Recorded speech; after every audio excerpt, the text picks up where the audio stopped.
On a très souvent énormément de mal à prendre du recul sur le contenu qu'on va créer au quotidien, ce qu'on voit tous les jours. On n'a pas envie de copier, de s'inspirer de trop de personnes et du coup, on a tendance soit à vouloir faire trop parfait, soit à ne pas avoir conscience du contenu qu'on va créer. Dans cette vidéo, je vais vous montrer comment j'ai fait passer ma cliente d'un contenu qui était hyper basique à un contenu qui montrait vraiment sa personnalité, son identité visuelle. Petit disclaimer, cette cliente est au courant que je fais ça. On l'a fait, dans tous les cas, on l'a préparé ensemble en amont il y a plusieurs semaines de ça. Et surtout, je tiens à vous mentionner que c'est fait dans toute la bienveillance la plus possible. Il n'y a aucune critique malveillante dans tout ce que je vais faire. Le but, c'est vraiment de vous montrer les étapes au niveau du design, en fait, pour montrer comment est-ce que ça fonctionne, pour passer d'un poste classique à un poste vraiment qui a de l'impact. Moi, je vous laisse avec le reste de la vidéo. Je vous montre le post qu'on va venir utiliser aujourd'hui. Donc il s'agit de ce post-ci. Déjà, les premières remarques que je peux faire, et encore une fois, je le répète, c'est pas fait pour faire de la critique malveillante, c'est vraiment pour faire de la critique bienveillante, de la critique constructive, même on pourrait dire. Donc déjà la première chose, c'est que toutes les pages ont la même couleur. Alors effectivement, quand ça va être posté sur LinkedIn, Facebook ou Instagram, on n'aura pas cette sensation d'avoir que la même chose, mais quand on va en fait vers la lecture, ça peut être difficile à lire. Donc déjà, le premier feedback, c'est qu'il faut absolument avoir des slides, donc des pages, donc page 1, page 2, page 3, slide 1, 2 et 3, qui sont de couleurs différentes pour que ce soit plus facile à lire.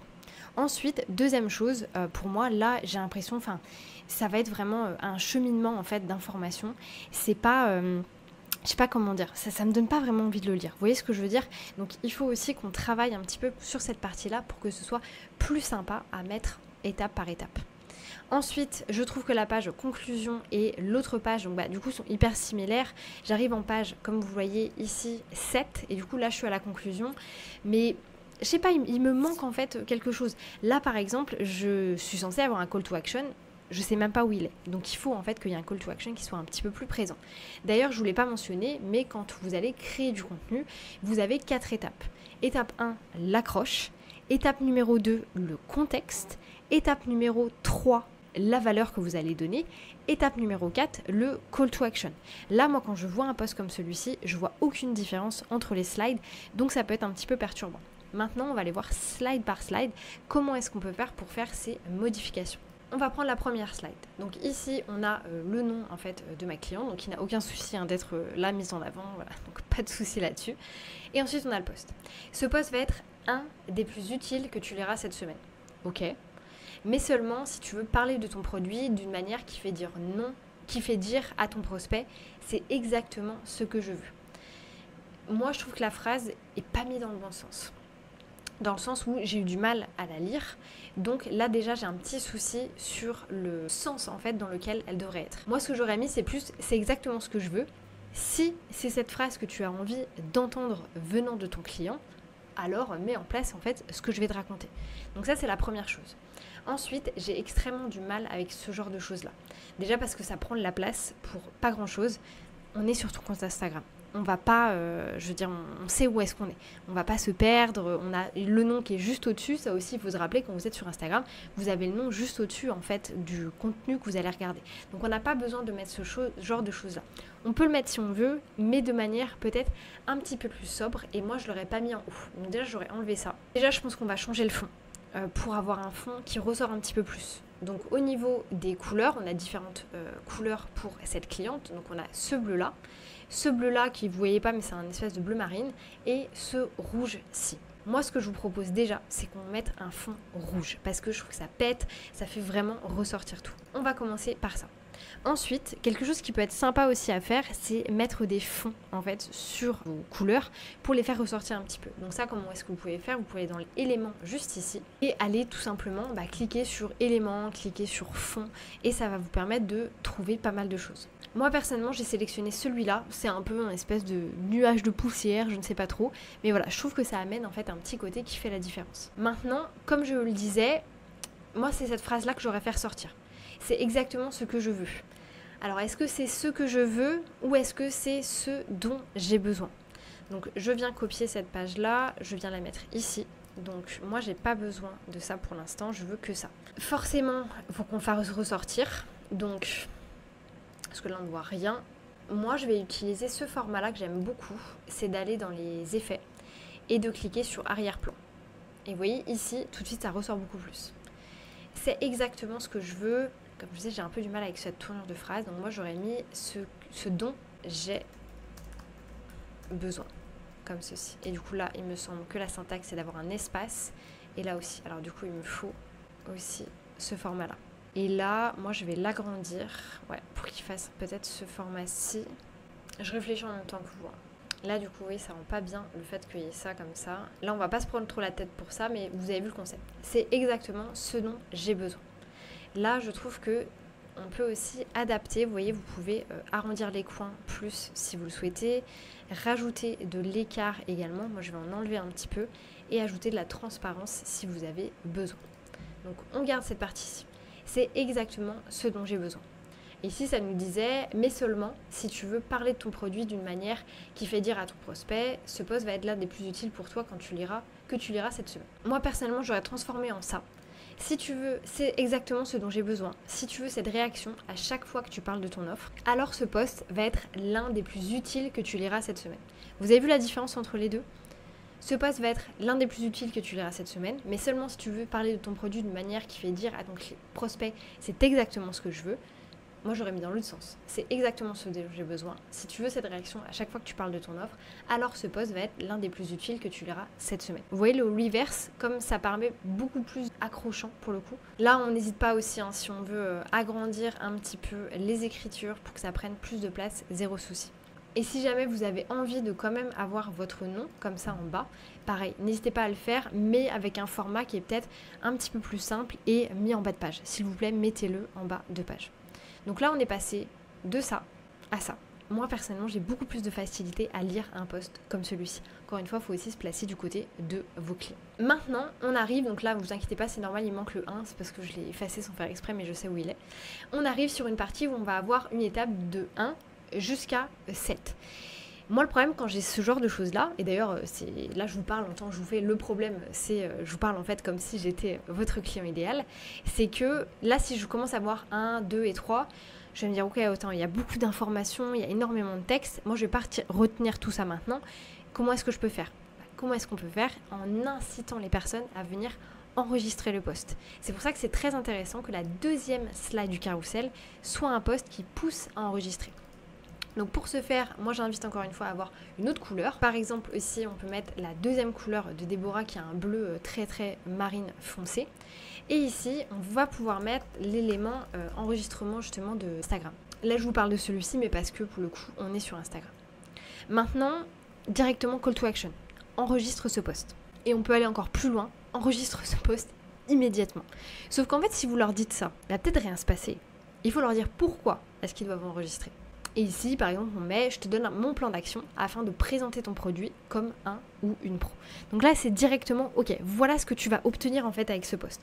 Donc si tu n'as pas bien compris cette partie-là, même si voilà, ça t'a accroché mais tu ne sais pas exactement ce dont je vais te parler, là, je te dis franco, en full français, qu'est-ce que je vais te faire avec ce post ? Qu'est-ce qui va se passer avec ce post ? Maintenant, on arrive sur le post en lui-même. Donc ici, encore une fois, ça... on n'en veut pas. On l'a peut-être mis sur la première slide, mais on a assez, on n'est pas obligé de l'avoir partout. Le petit format comme ça, il faut bien se dire que sur Instagram, il y a les petits points qui indiquent que vous êtes à 1 sur 2 sur la slide. On n'a pas besoin non plus d'avoir ce genre de format-là. Maintenant, si on prend ce texte-là brut, ça manque d'informations. Il n'y a pas de texte en gras, pas forcément de titre. Donc là, en fait, j'arrive tout de suite. Donc là, on se remet dans le contexte comme si on était sur la partie 1. Ne présente pas toutes les fonctionnalités de ton produit, mais seulement celles qui sont liées avec le désir de ton prospect. Par exemple, un téléphone de nombreuses fonctionnalités, etc., etc. Moi, personnellement, je trouve ça très compliqué à lire. Parce que je ne sais pas exactement l'information que je vais avoir. Je ne sais pas exactement où est-ce que je vais aller. Donc, ça va être intéressant de venir mettre un titre et de venir mettre en avant aussi le 2, qui pour moi, là, est beaucoup trop petit. Je vous fais donc une proposition, et ça c'était pour le numéro 1. Déjà dans un premier temps, faire ressortir que là, ok, j'arrive sur l'étape 1, je sais où est-ce que je suis. Je ne peux pas être perdue. Et ensuite, on me donne tout de suite un titre. Ne parle pas de ton produit sans connaître les besoins ou les désirs de ton prospect. Je ne peux pas me tromper sur l'information en fait que je vais obtenir. Donc ça, c'est parfait. Ensuite, elle enseigne tout de suite, par exemple, un téléphone de nombreuses fonctionnalités. Ok, les vendeurs ne donnent pas certaines informations s'ils posent des questions spécifiques. Donc là, ce qui pourrait être intéressant, et d'ailleurs non, parce qu'on n'est pas sur la bonne slide, je suis désolée, je suis sur la slide 1, c'est d'avoir des étapes, excusez-moi, à l'intérieur de cette partie-ci. Et c'est pour ça que le post, je l'ai transformé en comment y parvenir. Pas besoin d'être devin. Tu peux mener des appels de découverte, échanger avec tes abonnés en DM, etc. avec du gras. Surtout, rajouter du gras. Faisons l'exercice sur le deuxième pour que ce soit plus parlant pour vous.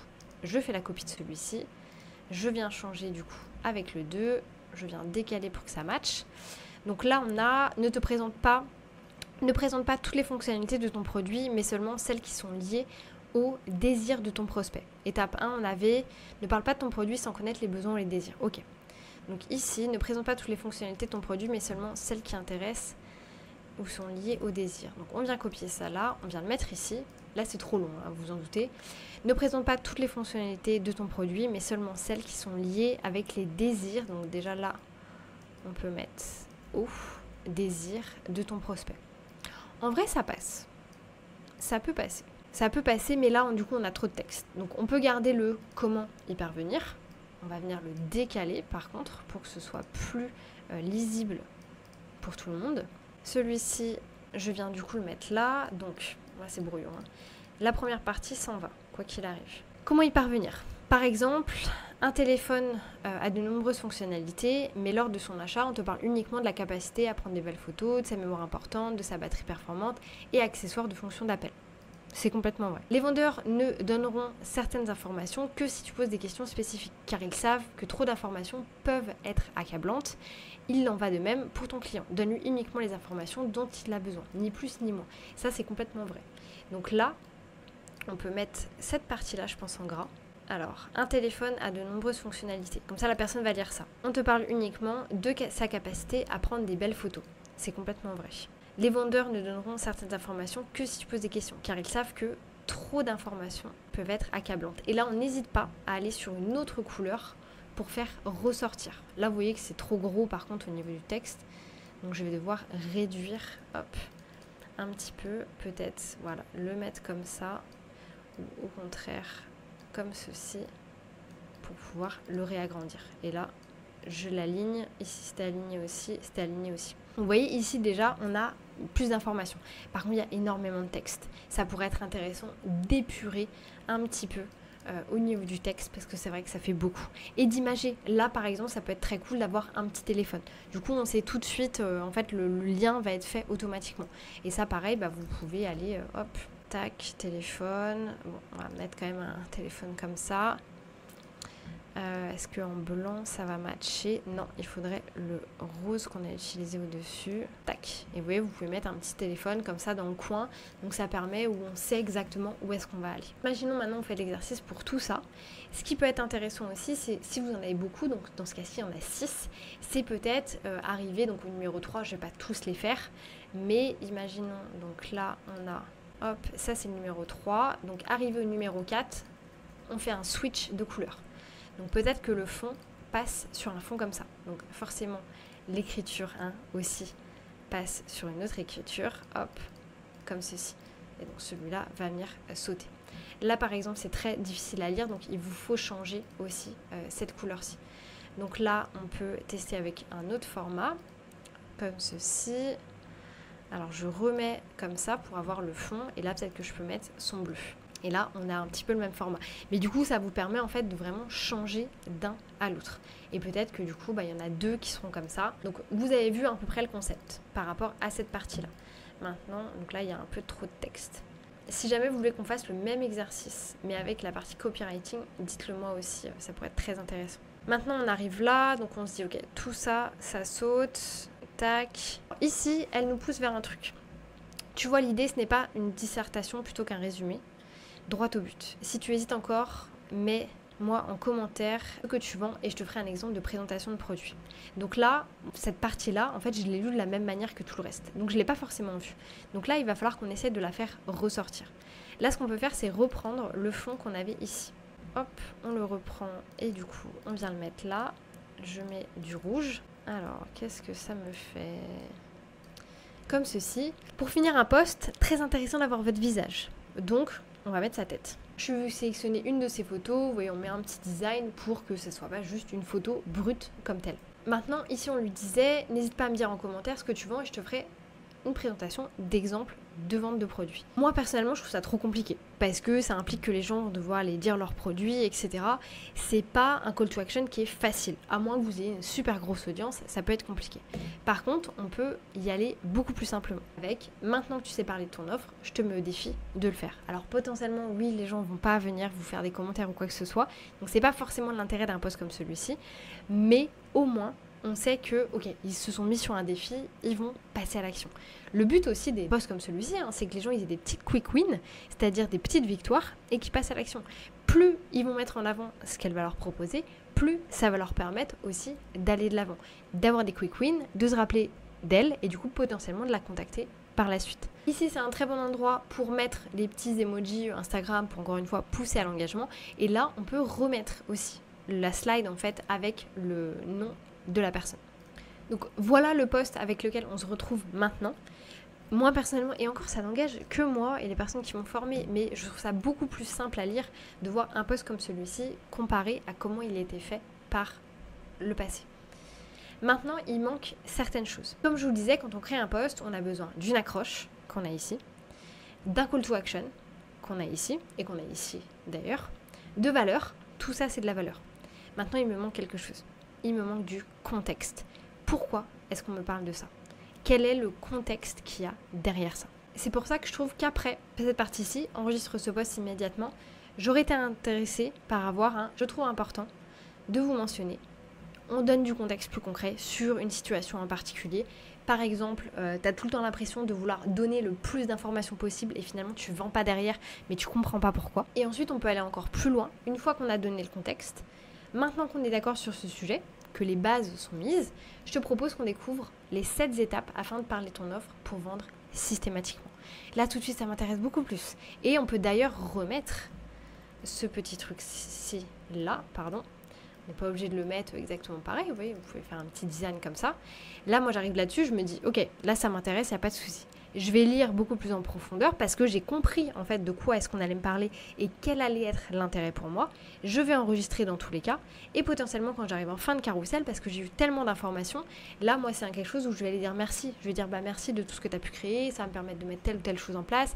C'est vrai que moi j'avais tendance à faire telle ou telle erreur et du coup forcément ça va les faire beaucoup plus passer à l'action. J'espère que cette vidéo vous aura plu, n'hésitez pas à me le dire dans les commentaires. Encore une fois, il n'y a pas de critique, c'est vraiment du constructif, c'est du bienveillant pour faire avancer. Peut-être que parfois j'ai des manières de dire qui sont pas très sympathiques, mais voilà, on est aussi là pour ça et elle était là pour ça en particulier. Maintenant, je vous invite à me dire dans les commentaires si vous avez kiffé cette vidéo, si vous voulez que j'en fasse plus sur des sujets comme celui-ci. Ça peut être des posts, ça peut être des pages de vente, ça peut être des pages de capture, ça peut être des e-books, peu importe. Moi personnellement c'est quelque chose que j'adore et c'est vrai qu'avec la communauté Guild, j'ai beaucoup de personnes sur lesquelles je fais ces travaux-là, donc on pourra le faire également ensemble. Je vous laisse là-dessus, je vous souhaite une bonne journée, une bonne matinée, une bonne soirée, peu importe quand est-ce que vous allez regarder cette vidéo et je vous dis à bientôt pour une nouvelle vidéo.